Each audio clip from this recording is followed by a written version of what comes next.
तो चलिए 10th science में है हम और चैप्टर 10 है। आज हम पढ़ेंगे refraction of light through a prism. तो सबसे पहले ये बताओ कि प्रिज्म देखे हो कभी क्या? प्रिज्म होता कैसे है? तो चलिए सबसे पहले मैं एक प्रिज्म दिखाता हूँ, इसके बाद समझाता हूँ। ये देख लीजिए, आपके पास ये जो भाग है, ये कांच का टुकड़ा है। इस आकृति को हम क्या बोलते हैं? प्रिज्म बोलते हैं। बस सिंपल सा ये कांच ही है, ठीक है।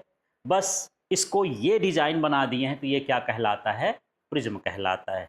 और मैं बोला ये किसी भी मीडियम का हो सकता है, चाहे डायमंड का बना दें, ग्लास का बना दें, प्लास्टिक का बना दें, जो ट्रांसपेरेंट मीडियम हो, जिसमें लाइट एंटर कर सकती हो, उससे क्या बन सकता है? प्रिज्म बन सकता है। ये पी प्रिज्म जो है दो तरह के होते हैं। एक हॉलो प्रिज्म होता है, मतलब अंदर से खोखला रहेगा, बाहर की लेयर लगी रहेगी। और दूसरा होता है सॉलिड प्रिज्म, अंदर भी कांच रहेगा, बाहर भी भरा रहेगा, तो उसको हम क्या बोलते हैं? Solid prism. पर ये होता क्या है? इसमें आप देखो, ये कौन सा शेप दिख रहा है आपको? ट्रायंगुलर। इधर का पीछे वाला भी क्या दिख रहा है? ट्रायंगुलर। तो इसमें दो ट्रायंगल शेप के कांच होते हैं, है ना। अब यहाँ पर देख लेते हैं, यहाँ पर आपको ये कैसा शेप दिख रहा है? रेक्टेंगल, है ना। ये कैसा दिख रहा है? रेक्टेंगल। एक रेक्टेंगल, फिर इधर देखो ये दो रेक्टेंगल, और ये कितना हो गया? तीन रेक्टेंगल। तो इसमें कितने होते हैं? तीन रेक्टेंगल होते हैं। तो प्रिज्म एक जो है ग्लास से बना मटेरियल है, और ये बाउंडेड होता है दो ट्रायंगुलर शेप से और तीन रेक्टेंगुलर शेप से। क्लियर हो गया इतना? अब यहाँ पर समझते हैं, यदि इसमें लाइट एंटर करेगी ना, यदि इसमें लाइट क्या करती है? एंटर करती है, तो इसमें रिफ्रैक्शन होगा। क्योंकि लाइट एक मीडियम से जब दूसरे मीडियम में जाती है तो अपने पाथ से डेविएट होती है, या उसकी स्पीड चेंज हो जाती है, तो उस प्रोसेस को हम क्या बोलते हैं? रिफ्रैक्शन बोलते हैं। तो इसमें कैसा रिफ्रैक्शन होगा ये हमको पता करना है। तो इसका प्रैक्टिकल भी होता है, आप अपने स्कूल में लैब में प्रिज्म लेके कर सकते हैं। एक लकड़ी का बोर्ड मिलता है ना। उस बोर्ड के ऊपर एक कागज रखना होता है, और उस कागज में चार पिन लगाने होते हैं। फिर इसका ये शेप डिजाइन करना होता है। त्रिभुज वाला भाग, ट्रायंगल वाला भाग नीचे रहे, इसको बेस बोलते हैं। ये ट्रायंगल है ना, प्रिज्म का ये क्या कहलाता है? बेस कहलाता है। और फिर इसके बाद हम इधर पिन लगाते हैं, इधर पिन लगाते हैं, उधर से देखते हैं पिन, ऐसा देखते हैं कि एक लाइन में दिखे। तो हम प्रिज्म से देखते हैं तो लाइन में दिखता है, और प्रिज्म हटा देते हैं तो बेलाइन हो जाता है, लाइन से बाहर हो जाता है। ऐसा क्यों हो गया? ये बताता है कि जब यहाँ से लाइट रे जाती है तो उधर बेंड हो जाती है, इसलिए हमको कैसा दिखाई देता है? प्रिज्म हटाने पर कैसा दिखाई देता है? तिरछा दिखाई देता है, ऑब्लिक दिखाई देता है। तो चलिए यहाँ पर देख लेते हैं, अब इसको समझते हैं। तो इसमें बेसिस, टू ट्रायंगुलर बेसिस, इसमें कितने बेस होते हैं? दो ट्रायंगुलर बेस, ये वाला और ये वाला। तो जब भी प्रिज्म प्रैक्टिकल के लिए ये रखा जाता है, या तो ऐसा रखो ट्रायंगुलर पार्ट नीचे, या फिर ऐसा रखो। तो दो इसमें क्या होते हैं? ट्रायंगुलर बेस होते हैं। फिर lateral surface, three rectangular lateral surface, जो साइड की सरफेस है, ये वाली, ये वाली और ये वाली, कितनी लैटरल सरफेस हैं? और ये कितनी होती हैं? तीन होती हैं, ठीक है। Angle of the prism, the angle between the two lateral faces of the prism. अब प्रिज्म का एंगल क्या कहलाता है? जैसे मान के देखिए कि एक लेटरल सरफेस ये है, एक लेटरल सरफेस ये है, इसके बीच का जो एंगल है वो क्या कहलाता है? प्रिज्म का एंगल। यहां पर भी देख लेते हैं, यहां और यहां। तो इसमें कितने एंगल हो सकते हैं प्रिज्म के? तीन, है ना। ये एक हो गया, दो हो गया, ये तीन, तीन हो जाएंगे। हो सकता है कि ये सारे सेम हो सकता है कि एक 90 डिग्री का हो, दो 45 डिग्री को अलग अलग तरह का बनाया जाता है। यहाँ पर जो मेरे पास प्रिज्म है ये इक्विलैटरल शेप का है, मतलब इसका एंगल ऑफ प्रिज्म कितना है? 60 डिग्री। तो जो दो लेटरल फेस के बीच का एंगल होता है उसे हम क्या कहते हैं? एंगल ऑफ प्रिज्म बोलते हैं। अब चलिए एक एक्टिविटी करना है, मैं बताता हूँ, इसको आपको लैब में करना है ना। लेकिन इसको यहां पर समझना है। क्या करोगे आप? सबसे पहले आप क्या करोगे? एक जो है कार्डबोर्ड लोगे, लैब में रहता है एक तख्ता टाइप का रहता है लकड़ी का, ठीक है, मुलायम लकड़ी का, जिसमें पिन उन आसानी से गाड़ी जा सकती है, ठीक है। तो सबसे पहला काम क्या करना है? एक कार्डबोर्ड लेना है, कार्डबोर्ड लेने के बाद आपको दूसरा काम करना है, इसको मैं थोड़ा कलर चेंज कर देता हूं तो आपको ये चित्र दिखेगा। दूसरा काम करना है, इसमें एक आपको व्हाइट पेपर लेना है। व्हाइट पेपर जो आपके कॉपी के साइज का होता है, A4 के साइज का, है ना, लाइन वाइन न खींची रहे ऐसा पेपर ले लेते हैं। और अब हम काम करते हैं, इस चारों कोनों में हमको क्या करना है, एक पिन होती है बोर्ड की पिन, बोर्ड वाली पिन को लगा देना है, पेपर पिन लगा देना है, कुल मिला के इसको सपोर्ट देना है। फिर दूसरा काम क्या है, आपको इस तरह से प्रिज्म रखना है उसके ऊपर, है ना। यदि बोर्ड होगा तो ऐसे इसमें से दिखेगा, सामने से देखोगे तो ऐसे दिखेगा। प्रिज्म हम इस तरह से रख देते हैं। जब हम रखेंगे तो प्रिज्म ट्रायंगल शेप का है ना, बेस इसका कैसा होता है, ट्रायंगल, तो ये ट्रायंगल टाइप का ये इसका क्या हो जाएगा, बेस हो जाएगा। समझ में आ गया। इसको हम लाइन कर लेंगे, है ना। लाइन करने के बाद प्रिज्म को पहले हटा लेंगे, ठीक है। हटाने के बाद हमको क्या करना है, यहां पर इसमें नॉर्मल खींचना है, माने एक ऐसी लाइन खींचना है जो इस पर खड़ी हो, ऐसे लगे कि इस पर क्या है, परपेंडिकुलर है, ठीक है। और इस फेस पर भी हमको क्या करना है, लाइन खींच लेना है पेंसिल से या पेन से, जिससे भी खींचना हो। ये इसके क्या कहला जाएंगे, नॉर्मल कहला जाएंगे। और यहाँ पर एक हमको ऐसा एंगल बना देना है, ये ए के पास, ये इसका क्या कहलाएगा, प्रिज्म एंगल। इसका नाम तो कहीं नहीं लिखा है ना, पर हम ऐसे मानेंगे कि ये ए है, ये बी है, ये सी है। तो यहाँ पर इस पॉइंट को क्या मानोगे, ए, इस पॉइंट को मानोगे बी, और ये क्या कहलाया, सी। तो जो ए बी सी है, ए बी सी किस चीज का नाम क्या है, ए बी सी क्या कहलाएगा, ये इसका प्रिज्म, ठीक है। समझ में आ गया। और जो ये ए है, ये वाला एंगल, ये कहलाएगा प्रिज्म एंगल। समझ में आ गया। फिर यहाँ पर देखो, जो हम इस पर एन और एन डैश खींचे हैं, और यहाँ एम और क्या खींचे हैं, एम डैश, ये इसका क्या कहलाएगा, नॉर्मल कहलाएगा। यहाँ पर नहीं लिखा है तो आप अलग से लिख देना, एन और एन डैश क्या कहलाएगा, नॉर्मल, और एम डैश भी क्या कहलाएगा, नॉर्मल।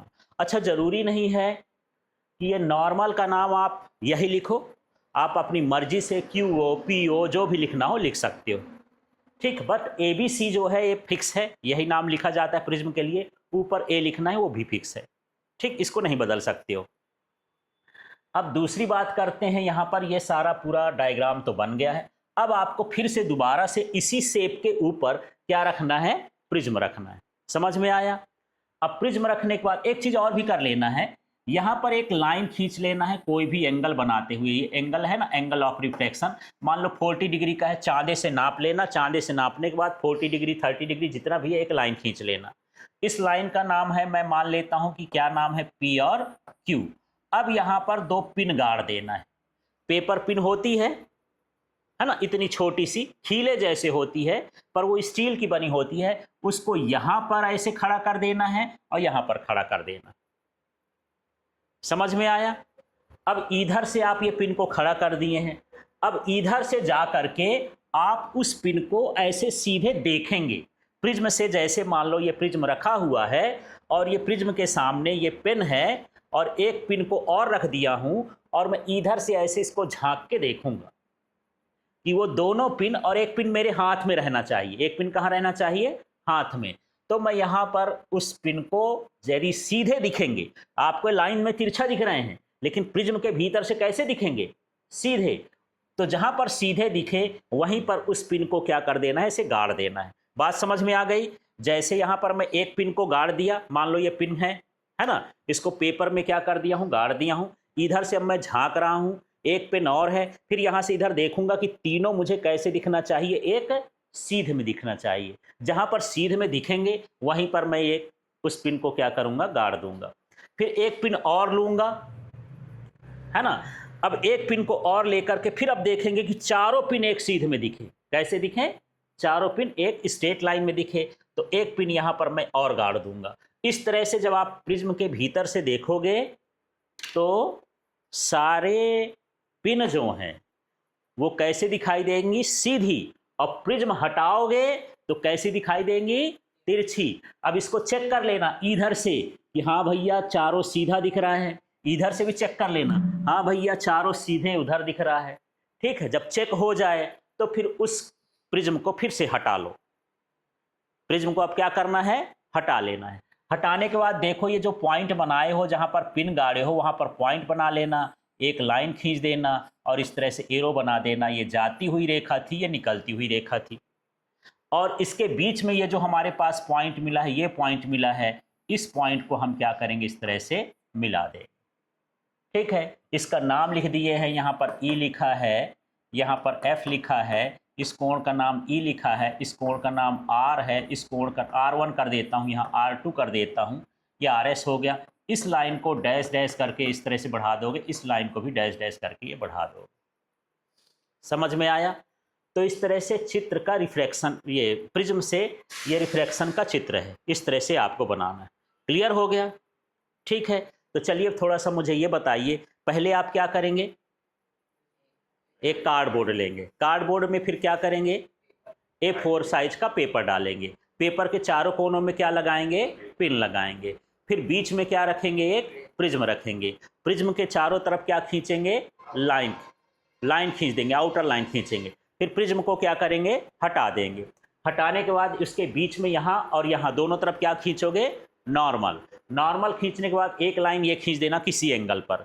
लाइन खींचने के बाद यहाँ पर हमको क्या करना पड़ेगा, पिन गाड़ना पड़ेगा।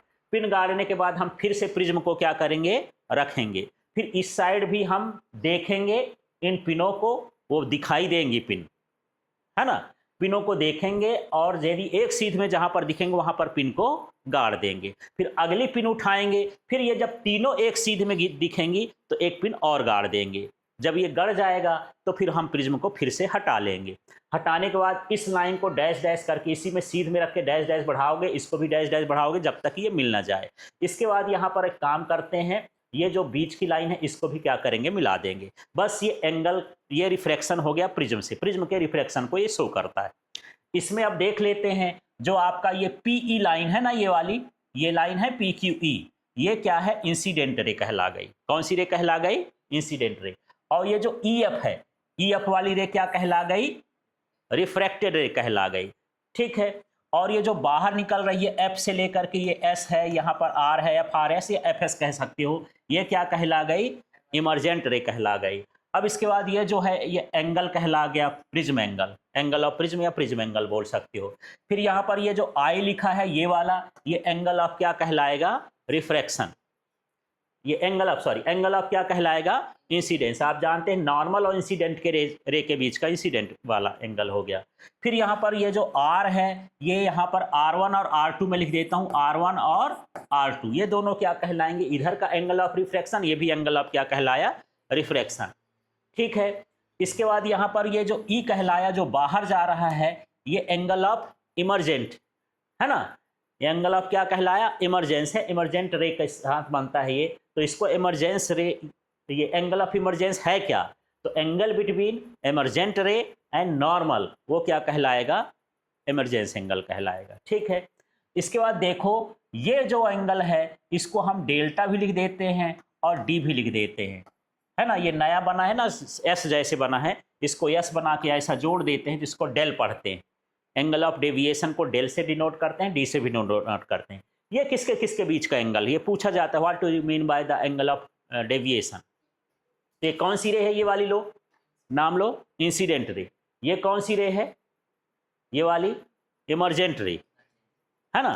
तो angle between incident ray and emergent ray in the prism is known as angle of deviation. ठीक है, इस तरह से एंगल ऑफ डेविएशन बनेगा। तो कभी कभी एग्जाम में सिर्फ डायग्राम बनाने के लिए आता है। ठीक है, draw NEET clean diagram for the refraction of prism. तो ये डायग्राम आपको ड्रॉ करना है और साथ में ये सारी चीज़ों को लिखना है। ठीक, अभी मेरे बताने के बाद आप लोग इसको ड्रॉ कर लीजिएगा, अच्छे से देखिएगा। अब देख लीजिए, सारी एक्टिविटी मैं बता दिया हूँ, इसलिए मैं यहाँ की एक्टिविटी अब नहीं पढ़ रहा हूँ, ये डायग्राम भर आपको समझना है इस तरह से, और वही चीज़ इसमें सारा कुछ लिखा हुआ है। अब इसमें जो टर्मिनोलॉजीज़ है वो देखो, एंगल ऑफ इंसिडेंस बता दिया हूँ, angle between the incident ray and the normal. फिर यहाँ एंगल ऑफ रिफ्रैक्शन है, तो एंगल बिटवीन रिफ्रैक्टेड रे एंड द नॉर्मल, ये पहले भी पढ़ चुके हो। एंगल ऑफ इमरजेंस है, तो angle of between emergent ray and the normal. फिर एंगल ऑफ डेविएशन है angle between the incident ray and the emergent ray is known as angle of deviation. इस तरह से ये पूरे पार्ट्स है।